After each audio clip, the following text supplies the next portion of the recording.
Hallelujah, hallelujah. Namshota vitora matimba ra Yesu na ku vula ku happy new year eka lembe ra 2026. Allow me to usher us into the word of God. Leri namuntlha ni vona ku ri nga na nkoka ku va ri ya yingisela munhu un'wana na un'wana. Ya hlaya eka Psalm 127 verse 1. Lenge loko yindlo yi nga akiwi hi hosi, ntirho wa vaaki a wu pfuni nchumu. Loko muti u nga rindziwi hi hosi, valanguteri va rindzela mahala. It is true, loko yindlo yi nga akiwi hi hosi, vaaki lava va ri koho a va pfuni nchumu. Because vutivi lebyi byi tirhisaka kumbe vutlhari lebyi byi tirhisaka xikan'we na matimba va makuma ka hosi. Leswi vulaka leswaku ekusunguleni ka ku aka ku laveka hosi. Ni pfumela ni ya hlaya 1 Corinthians 3 verse 11 leyi nge, a ku na munhu loyi a nga vekaka masungulo man'wana handle ka lawa ya nga vekiwa, a nga yena Yesu Kriste. Leswi vulaka leswaku masungulo lama ya nga vekiwa already ya nga koho i wa ntsena ku nga Yesu Kriste. Hina Yesu ku va a va makona as masungulo ya hina. Hari ekusunguleni ka lembe, we all know ku ri na tiyindlo loko ti fanele ti akiwa ku laveka foundation. Foundation leyi endliwaka hi tisemende, hi ti-river sand, hi ti-concrete na mati. Ene mamixelo ya wehe ya swilo sweswo ya determine ku tiya ka foundation ya wehe. Eku yima ka wehe u rindzela ku oma ka foundation ka concrete yaliya swi determine ku tiya ka foundation ya wehe. Yimani ku byela hambi loko u nga aka yindlo yi ya henhla, loko nga ri na foundation roof yi nge tshami ku yi ta dzana yi wela hansi. Hambi loko u nga veka tipole ti rendzela, loko yi nga ri na foundation it is useless. Hi yo mhaka Bibele ya hi byela ka siku ra namuntlha leswaku the foundation that we have is Jesus Christ. Hi yo mhaka rito ra Xikwembu ra hi byela namuntlha ku ri a ku na yindlo leyi nga akiwa ku handleni through ka ku va hi tirhisa hosi. Hambi wo thola valanguteri ku va ku rindzela, loko hosi yi nga ri kona a ku nge rindziwi nchumu ehenhla ka vutomi bya wena. Namuntlha ni lava ku ya vulavula na vanhu hinkwavo lava nga ta yingisela video leyi ku swi tiveni ku ma ha ri masunguleni ya lembe. Famba ni ya tirhisa Kreste as your foundation. U draftile tiplan ta wena leti i ti lavaka ka lembe ra 2026. You have your visions and missions leti u lavaka ku ti achieve endzeni ka vutomi bya wena. Swi lava u ya rhangisa Yesu as your foundation. Swi lava u ya byela Xikwembu as foundation leyi u yi simekaka eka 2026. Swi tiveni loko ku ri ku i valala van'we va already van'wani va fambile va lava ku ya sungula ku kuma matimba lamantshwa ku lwisana na n'wehe. Swi tiveni loko ku ri ku i vakhongeri va khongela against already va sungule ti-fasting hi nkarhi wa crossover va lava ku yima against n'wehe. Hi yo mhaka kwala mi nga koho fambani mi ya yima mi sungula mi ya tirhisa Yesu Kriste as your foundation ka lembe leri. Mi ya khongela hi ku tiyimisela mi hiteka. Mi ya byela Xikwembu emakungu ya n'wehe lama mi ma lavaka. Mi ya byela Xikwembu leswi mi lavaka ku swi vona swi endleka ehenhleni ka vutomi bya n'wehe. Hikuva mi na matimba ya ku ya vulavula swilo swi endleka, mara matimba lama ya tirha ntsena loko mi nga huwelela eka Yesu Kriste. Matimba lama ya tirha ntsena loko u yima hi foundation leyi Xikwembu xi nge xi ku nyike yoho, leyi ku nga Yesu Kriste. A ku na yin'wana handle ka Yesu Kriste. A ku na mali leyi nga kotaka ku akela ka foundation. Hambi u lo save madzana mara swi nga endleka loko i fanele i tirhisa mali ka swilo leswi a wu lava swona ku tumbuluka ntsingo wa ku lava ku endla leswaku i tirhisa mali ka swilo leswi swi nga fambelaniki na leswi a wu lava swona, ku komba leswaku ku laveka foundation ya ntiyiso. A hi mhaka ya ti-connection, swi nga endleka u va na connection va heta va khoma vanhu va ku ti-connection ta wena u nga fikelela u fanele u fikelela kona. To show ku ri the only foundation that we need is Jesus Christ.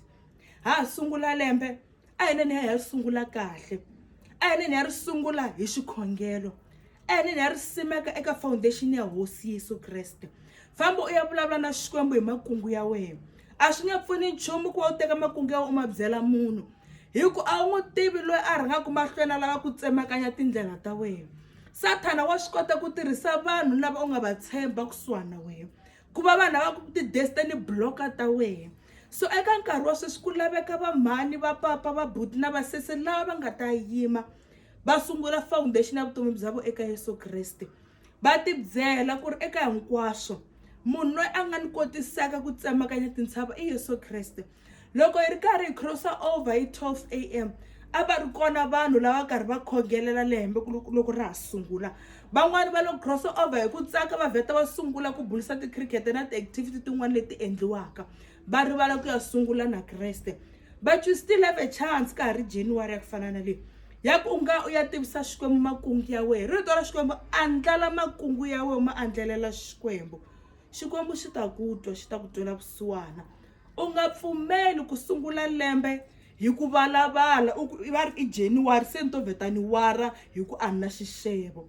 U nga pfumeli ku sungula lembe hi ku rila u ku va ku hi mhaka ya ku i January swi vula ku ri a ku na mali ya uniform a ku na mali ya ku tlhela. Famba u ya sungula eka foundation ya Kreste u ya byela Xikwembu makungu ya wena. Do not put your mind eka ti-worries ta wena hi ku the moment we i tirhisaka nkarhi ku vilela swi tiva ku vala lava we a va etlelanga swi tiva ku vala lava we a va restanga. They are standing tall to make sure ku ri va lava ku vona ku wa ka wena. Hi yo mhaka u nge pfuki u sungule yindlu exikarhi ni ku byela ku ri hambi u ta sungula ku khongela loko zo fikisa June swi tive ku se i le xikarhi wa tseka. Sungula loko lembe ra sungula u ya byala foundation ya wena ka Xikwembu hi ku a ku na yindlo leyi nga akiwaka handle ka ku rhangisa hosi. Hambiloko wo thola valanguteri va nge swi koti ku rindza loko murisi na murinzi lonene wa wena ku nga Yesu a nga ri kona exikarhi ka vutomi bya wena. Swi tive kwalaho nga koho loko ku ri ku a wu nga sungulanga na Kreste famba u ya cinca tindlela ta wena famba ya tilungisela eku ya rhamba hosi Xikwembu hosi Yesu Kreste wa Nazareta ehenhleni ka vutomi bya wena ku va a sungula na wena ku va a ku kotisa ku va a ya ku pfuna ku fikelela eku navela na swilaveko swa wena hinkwaswo. U nga pfumeli ku miyela hi ku loko we i miyela i pfala no munhu nga vulavuli i nga declare i nga weleli ka Xikwembu vala lava wa va miyelanga ivi lavan'wani va ta nghena na fasting just to make sure that they destroy you. Van'wani va nge tleli na navusiku va pfukela just to make sure that your year becomes a mess. Van'wanyani va nge tleli just to make sure that they see emundyangwini wa ku va na hansa ku nga ri na peace ku nga ri na rest. Van'wani va nge tleli until va vona downfall ya wena. So u nga miyeli ti-strain lembe ra sungula u ti byela ku ri vurhongo na byi vona mara ku laveka ku dzima tsolo hansi ni vulavula na Xikwembu ta vutomi bya mina. Ti-strain u nga dyi swakudya u ti byela ku swakudya na swi vona mara ku laveka munhu wo titsona ku va a kota ku ya kombela ka Xikwembu tintswalo hikuva u lava tintswalo ku va u nghena endzeni ka lembe lerintshwa. U lava tintswalo ku ya yimisana na madimoni lama Sathana a ma raizaku siku na siku. U lava tintswalo ku va ya yimisana ti-altara leti raiziwaku siku na siku ti raizeriwa vutomi bya wena. U lava tintswalo endzeni ka vutomi bya wena.